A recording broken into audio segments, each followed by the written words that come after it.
Another signee in the house for Florida State's 2025 class, this time in the form of four-star tight end Chase Loftin out of Nebraska. How about that? Before Florida State was poaching coaches from the state, they got a yes from Chase Loftin. Here's his profile here on On3.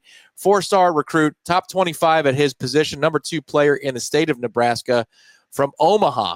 We've been on this kid, covering him, Warchant TV, since director Ben Spicer was on the 7-on-7 circuit and pulled Loftin aside for a one-on-one interview, and now he is a signee at Florida State. Matt Lacerra is here to talk to me about this recruitment.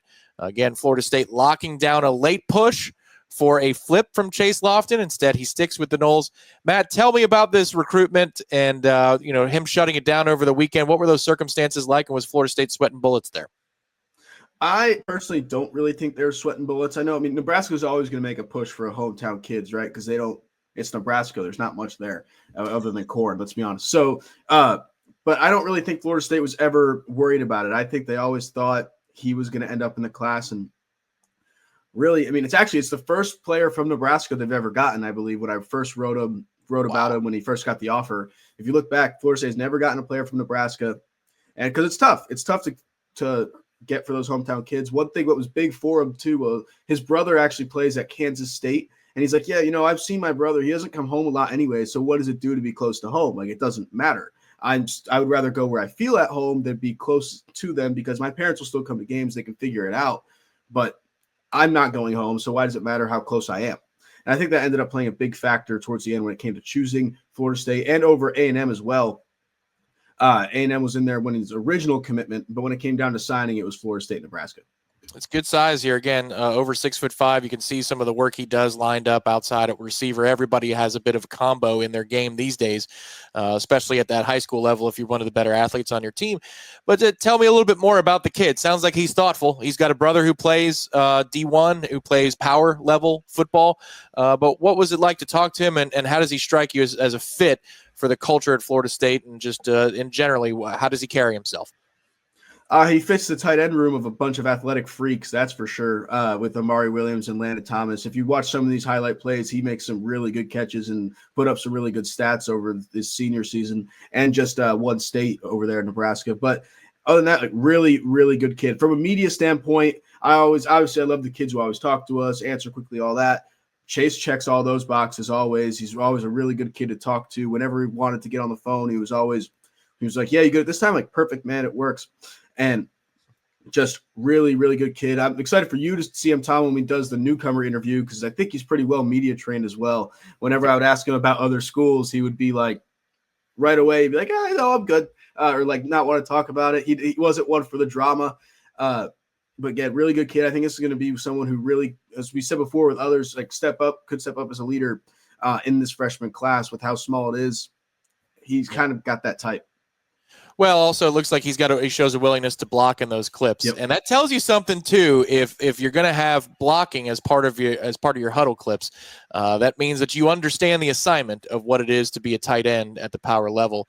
Last question I'll ask you about Chase, just in terms of the recruitment. Mike Norvell is central to all things Florida State recruiting, but was this a Chris Thompson get? Was this an area recruiter who decided to go out into the sticks and go take a look in Nebraska for some talent? How did this come to be, and who was he talking with for most of his time being courted by Florida State?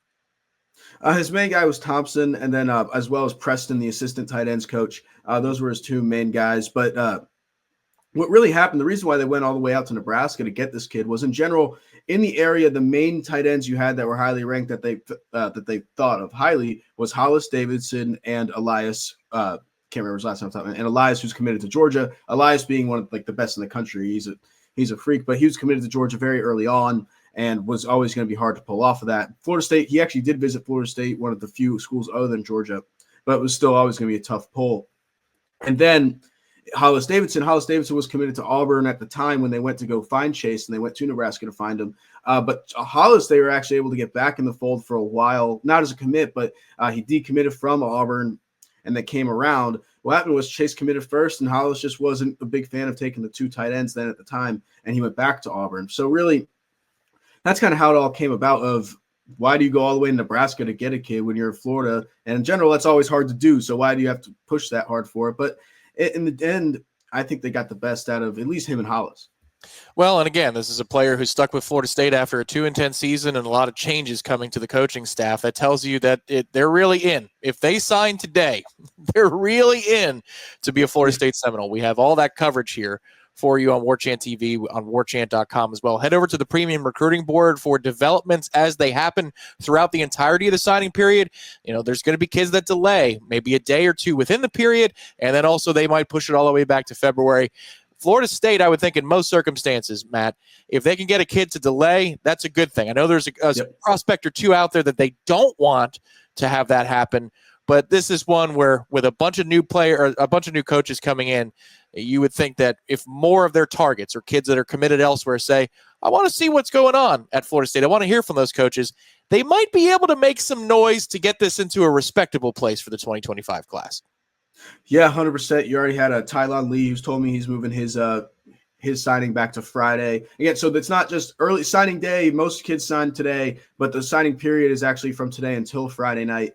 So you can get a signing anytime from then. That's where you get all your early enrollees from. Tylon Lee moved it back. They just offered the receiver out of South Florida, whose name is escaping me currently just because so much has gone on over the past few days with portal. Teddy. It's Teddy. Yeah, Teddy. Yeah, that's right. They just offered him, and he told me he was moving his signing back to Friday, maybe even February. He's not sure yet. Florida State seems like a dream offer to him. He told me he didn't grow up a Florida State fan, but he always wanted to play for one of the big three, so that's a big deal to him. So, yeah, if they can get these kids moved back. They also have the former Ohio State commit DN who already moved his signing back to February, who they've been involved in. If you can get it back, it's a big deal. And one more note on Chase Loftin to kind of bring it into all the coaching hires. It's not a coincidence that he locked it up, and right around when Florida State hired a Nebraska defensive coordinator, he did. I know he told Michael, I didn't talk to him about it, but he told Michael that they did have a relationship. I don't know how strong of a relationship it was, but it's always good when you have a guy from another school to come. And then again, right away, it was only a few hours later, is when he announced that he was locked in. Well, you can see it here. Florida State is bringing in rangy targets in this class, if nothing else, from the JUCO ranks, from the high school ranks. Teddy Hoffman might be another one that they add into the fold here. But Florida State wants taller receivers, guys who can separate. And even if you're at the tight end position, you need to be athletic enough to go out there and get open.